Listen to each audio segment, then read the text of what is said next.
to another sports chat for the Chi-Town Daily News with Mike DePilla. I'm Mike McGuire, and it's time to talk about those White Sox here. 10 games under 500. My condolences. It's been a rough run. Got a couple of questions for you for the maintenance of the White Sox. I hope we found the bottom. Yeah. Well, General Patton, George Patton, once described, excellence is how far you bounce after you hit rock bottom. So let's see what happens with these Sox. And to get back to the top, I got a couple questions for you. Who is most likely to be dealt before the calendar turns to August? Contreras, Dye, or Iguchi?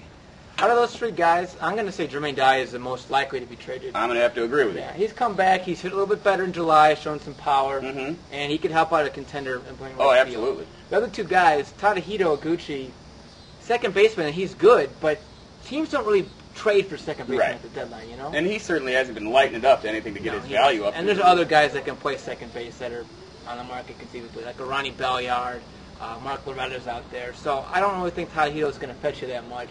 Our team's going to be knocking down your door again. Contreras is, 5-27 or whatever. There's the case. But I would have loved nothing better than for him to pitch his ass off in July. Yeah. And we can move him for a good package. Because he's still signed for 2 more years. Yeah, right.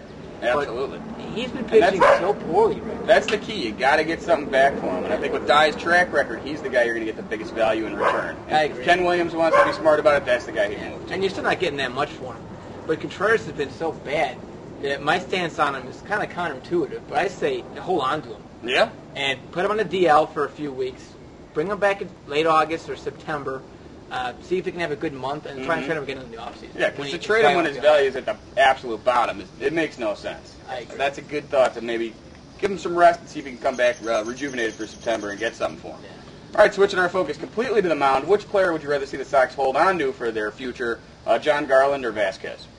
Well, my deal on that is Garland's only signed through 08. And I don't want to go through next season of this whole thing like we went through with Burley this year. You're always going to have a contract dispute. That's always going to be going on, though. Yeah, but on a non-contending team, and then that depends on how well this team does in the offseason to retool. But if we're going to have a 10 games below team talking about re-signing a pitcher, I don't want to deal with that. There's no doubt on the south side something needs to be done. That's a tough division. They're 10 games under now with no... And this team needs serious turnover. Yeah, absolutely.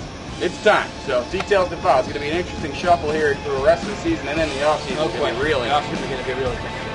Always fun to watch. Go Ken Williams. You got an interesting job. For Mike DePilla, Mike McGuire, thanks for watching. Go Sox.